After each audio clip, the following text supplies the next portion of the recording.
మన ప్రభు అయినటువంటి యేసుక్రీస్తు దివ్యనామములో ప్రభు యొక్క పరిశుద్ధ పాదాల చెంతకు చేరి వచ్చినటువంటి దేవుని బిడ్డలైనటువంటి మీ అందరికీ నా శుభాభివందనాలు తెలియజేస్తున్నాను.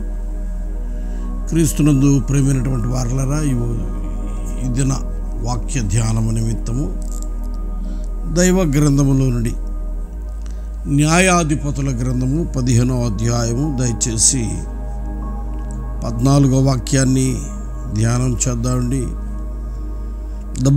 The book of judges 15th chapter and 14th word. అతడు లేహీకి వచ్చు వరకు ఫిలిష్తీయులు అతన్ని ఎదుర్కొని కేకలు వేయగా యెహోవా ఆత్మ అతని మీదకి బలముగా వచ్చినందున అతని చేతులకు కట్టబడిన తాళ్ళు అగ్ని చేత కాల్చబడిన జనపనార వలె ఆయను. సంఖ్యలను అతని చేతుల నుండి విడిపోయెను. అతడు గాడిద యొక్క పచ్చి దవడ ఎముకను కనుగొని చేయి చాపి పట్టుకొని దాని చేత 1000 మంది మనుష్యులను చంపెను. క్రీస్తునందు ప్రేమైనటువంటి వారలరా, ఇక్కడ ఓ విశేషమైన మాటని మనం చూస్తూ ఉన్నాం. దైవ వాక్యాన్ని మనం ధ్యానం చేస్తూ ఉంటే సంసోను ఫిలిష్తీయుల పంట కుప్పల్ని తగలబెట్టి 300 నక్కల చేత వారి పంట కుప్పలను తగలబెట్టి తనకు విరోధముగా ఉన్నటువంటి వారిని తొడలను విరగ్గొట్టి బయలుదేరి అతను ఎక్కడికి వెళ్ళాడంటే ఏతాములో ఉన్నటువంటి ఒక కొండ దగ్గరికి వెళ్ళినట్లుగా మనం ధ్యానించగలుగుతున్నాం. ఆ మాటను చదువుదాం. అందుకు యోధా జనులలో 3000 మంది ఏతాములోని బండ యొద్దకు పోయి సంసోను చూచి, ఫిలిష్తీయులు మనకి ఏలికలని నీకు తెలియదా? నీవు మాకేమి చేసిటివి అని చెప్పగా అతడు వారికి ఎట్లు 8వ వాక్యం చదువు. తొడలతో తుంట్లను విరగొట్టి వారిని బహుగా హతము చేసెను. అటు పిమ్మట వెళ్ళి ఏతాము బండ సందులో నివసించెను. పిల్లరా, దైవవాక్యాన్ని మనం ధ్యానం చేస్తూ ఉంటే 300 మంది నక్కలతో ఫిలిష్తీయుల పంట కుప్పలను తగలబెట్టి విరోధులైనటువంటి వారి తొడలను తుంట్లను విరగొట్టి బయలుదేరి ఏతాములో ఉన్నటువంటి బండ సందులలో నివసించటానికి వెళ్ళినట్లుగా మనం వాక్యములో చూడగలుగుతున్నాం. సంసోను ఓ సాధారణమైనటువంటి వ్యక్తి కాదు, దైవ బలముతో నింపబడినవాడు, దేవుని ఆత్మచేత నింపబడినవాడు, దేవుని అభిషేకంతో నింపబడినవాడు, నాజీరు చేయబడినవాడు దేవునికి. ఈ స్థితిలో ఉన్నటువంటి అతడు ఏతాము బండ సందుల్లో నివసించుటకు వెళ్ళాడు. ఆశ్చర్యం ఏమిటంటే, ఫిలిష్తీయులు ఇశ్రాయేలీయుల మీదకి వచ్చి ఇబ్బంది కలగజేస్తున్నారు. ఏమిటయ్యా మమ్మల్ని ఇట్లా ఇబ్బంది కలగజేస్తున్నారంటే, సంసోను అనేవాడు మా పంట కుప్పలను తగలబెట్టాడు, వానిని మాకు అప్పగిస్తే మీకు ఏ ఇబ్బంది కలగజేయమంటే,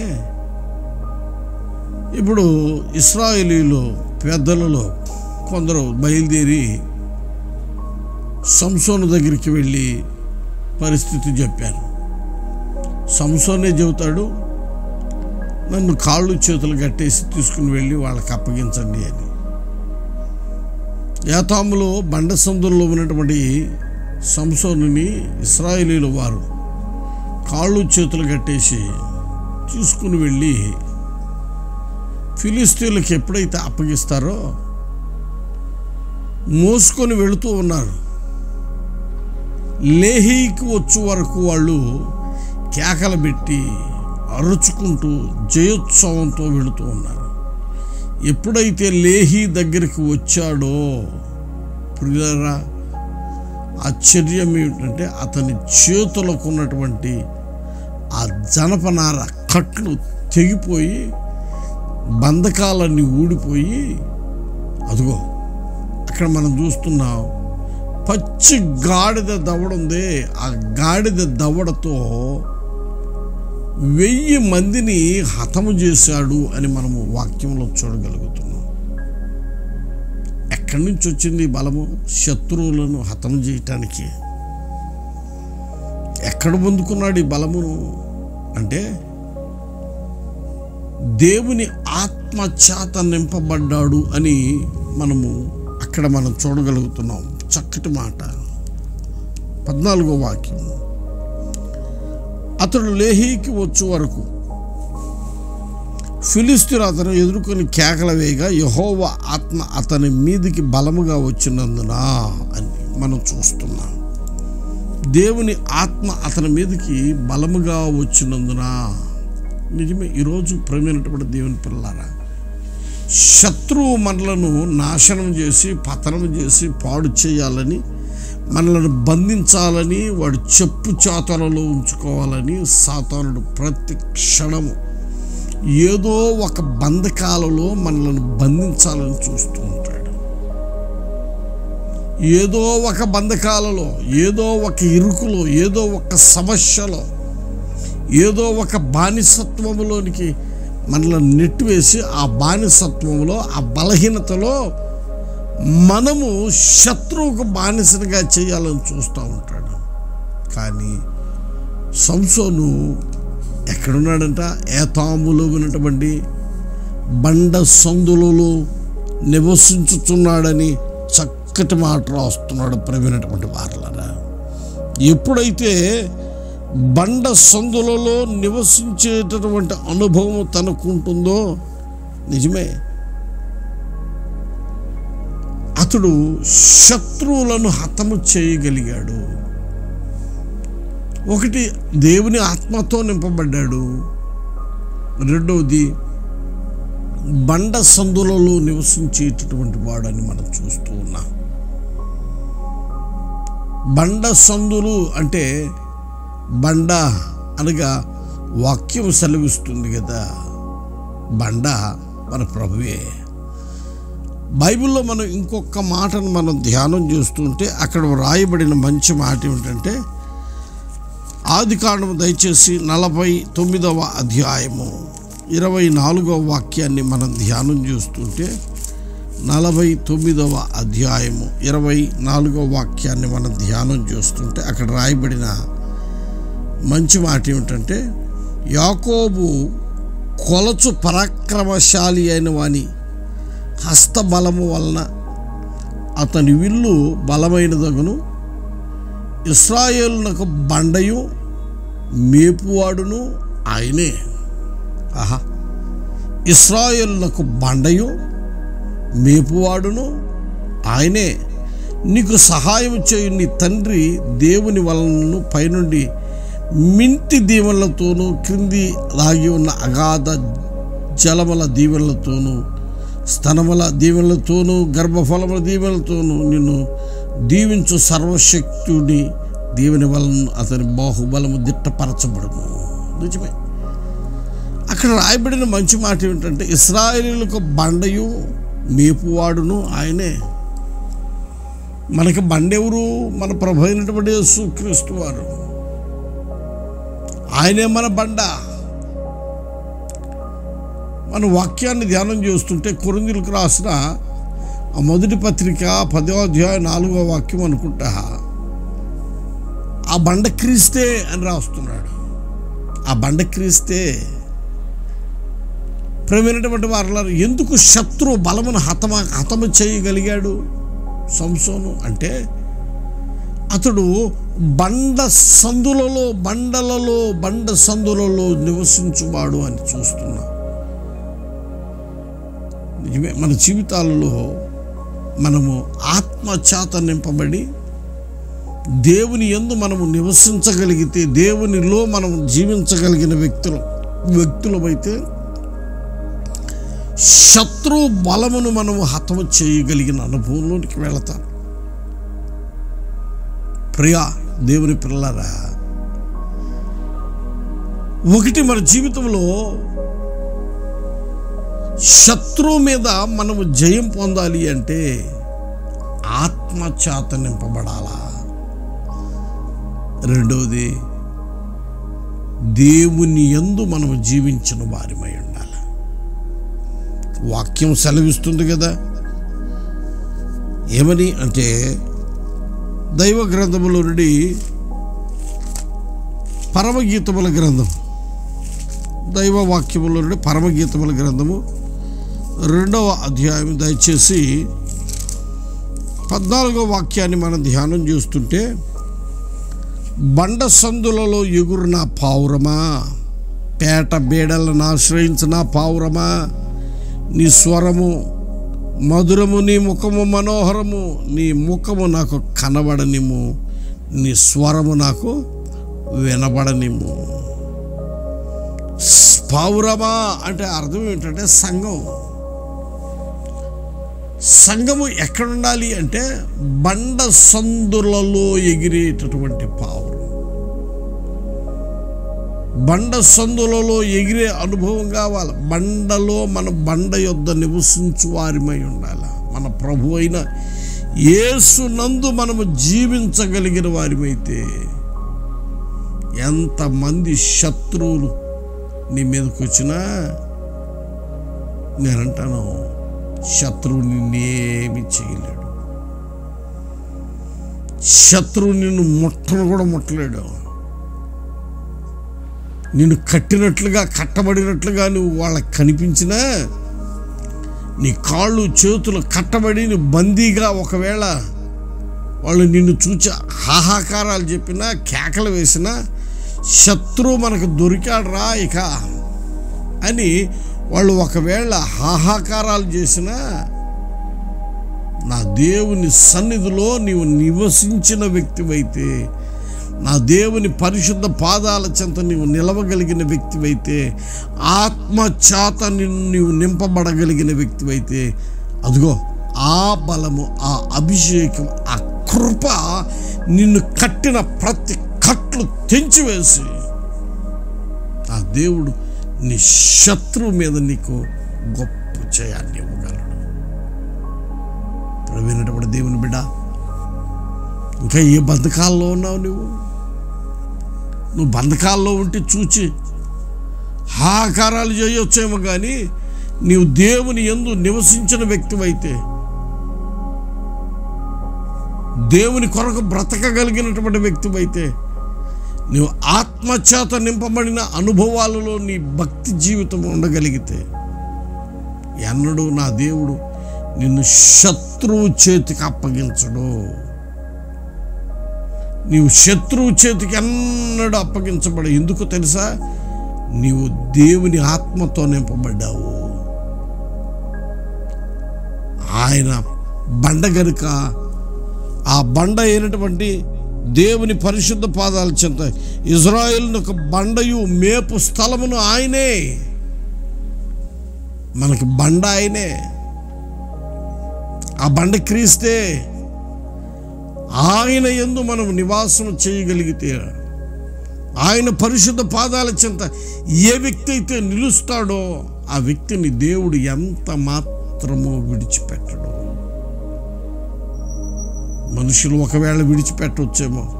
బైబిల్ చెబుతుంది, ఒకని తల్లిదండ్రులు వాణ్ణి విడిచినా యెహోవా వాణిని చారదీయును.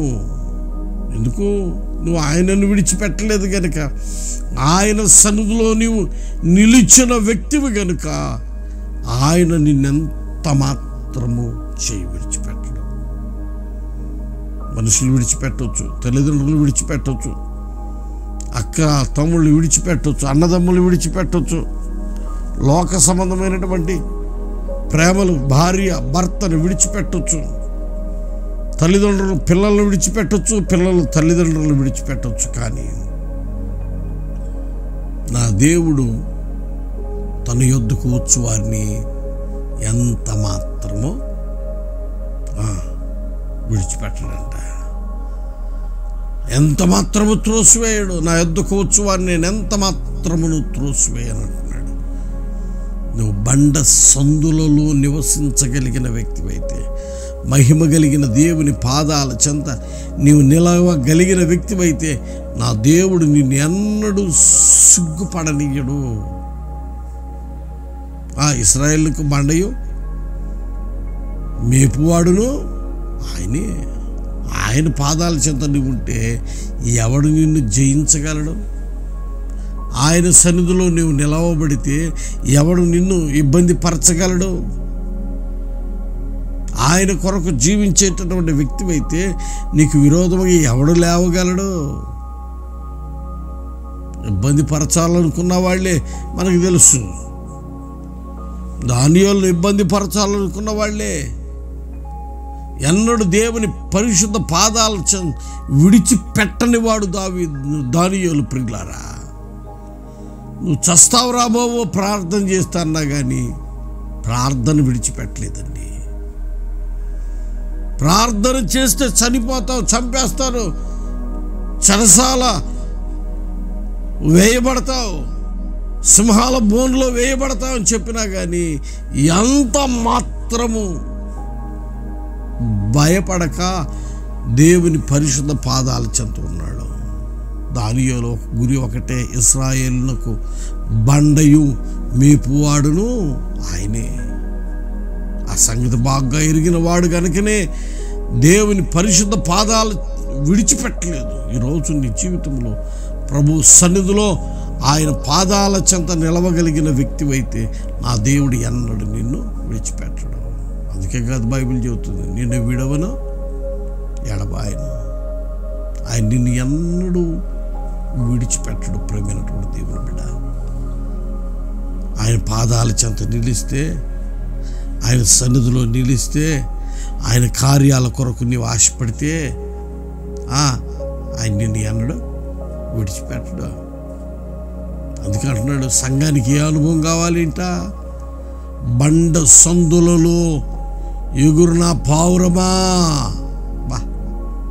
సంఘానికి, దేవుని బిడలమైనటువంటి మనకి ఎక్కడెగరాలి? మనం సినిమా హాల్ దగ్గర కాదు, టీవీల దగ్గర కాదు, లోకంలో కాదు, లోక సంబంధమైన కార్యక్రమాల్లో కాదు, మనకిష్టమైచ్చినటువంటి స్థలాల్లో కాదు మనం ఎగరాల్సింది. మన బండ అయినటువంటి దేవుని పరిశుద్ధ పాదాల చెంత ఎగిరే అనుభవం నీకుందా? అయితే నా దేవుడిని ఎన్నడూ విడిచిపెట్టడు. మనుషులు విడిచిపెడతారేమో కానీ దేవుడు ఎన్నడూ నిన్ను విడిచిపెట్టడు. అదే కదా ప్రభు అంటున్నాడు, నిన్ను విడవను ఎడబాయను. ఎన్నటికి నువ్వు క్షేమం కలిగి ఉండాలంటే రా ప్రభు పాదాల చెంతకు.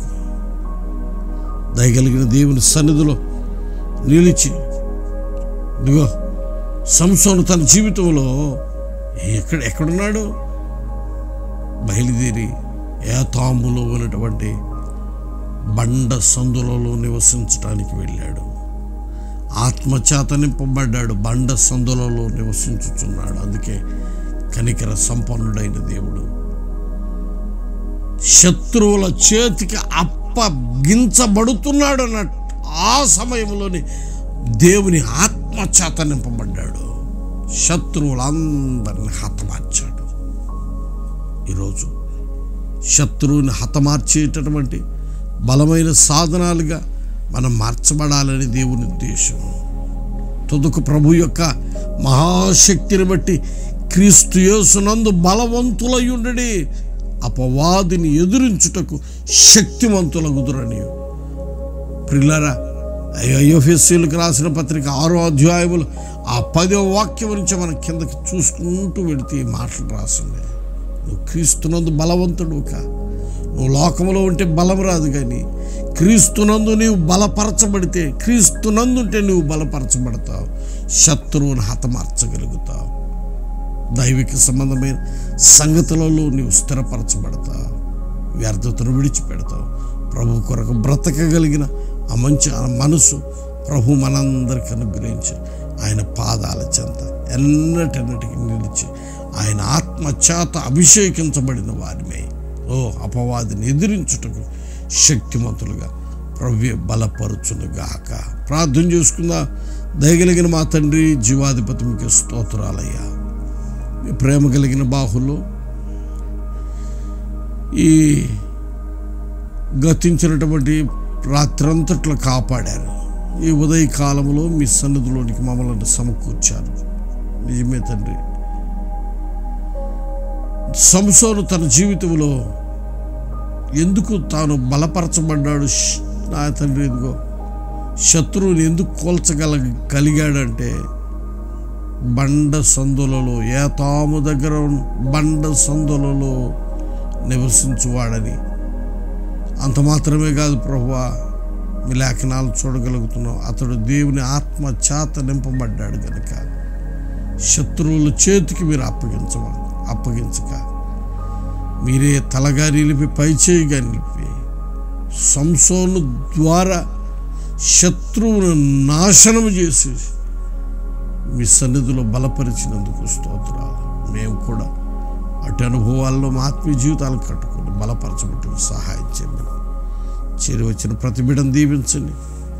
ఈ దినమంతా మీ కాపుదల దయచండి. వ్యాధులు తొలగించండి, బలహీనతను తొలగించండి. ఓ తండ్రి, ఇదిగో ప్రభువా, ఈ దినం బిడల యొక్క రాకపోకట్లో, పనిబాట్లలో, చేతి వృత్తుల్లో, వ్యాపారాల్లో వారి పాడి పంటను మీరు దీవించండి. వారి ఉద్యోగాలన్నిటి నానాటికి విస్తరింపచేసి ఫలప్రదంగా మార్చమని, కుటుంబాల చుట్టూ, బిడల చుట్టూ మీరు అగ్ని ప్రాకారముగా ఉండి నడిపించి క్షేమంతో నింపమని యేసునామమున ప్రార్థించున్నాం తండ్రి, ఆమెన్.